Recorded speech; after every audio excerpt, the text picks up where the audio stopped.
what is a great exec? I think there's a couple patterns that I'm seeing, which is I always have like the four. It's like your experiences are been in a big company, been an early stage company, had a tremendous success and had a catastrophic failure, right? And if you have kind of all those four, it's like, okay, great. You're not going to be like freaking out at any point. You've kind of been there, done that. There's a great sort of, foundation. One of our advisors, I just asked, okay, like, you've done a lot. You've been a public company.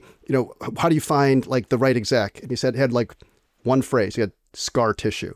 But we often hire an exec that like started at a company, very early, not in the executive position, and just stayed there for like 10 years. And like that company became much more successful and they grew into an exec at that company. Almost half our exec team like fits that kind of model. Either they became an exec or they were like second in command. And I think it is probably like inadvertently, it also like captures this kind of scar tissue idea, but it's also this like, they've seen the scale, they've seen like, sometimes you have an exec that they're just at Google or something like that, but they don't know how Google, like all the steps, they just know the end result of like a large marketing team or whatever it is, but they don't know what the steps are and they try to replicate the end result, but like actually the steps matter. And I found those like people who've experienced that 0 to 1 in their function are just like, I'm sure that it's like scar tissue combined with like they have like this kind of first principle idea of like how you get there kind of thing.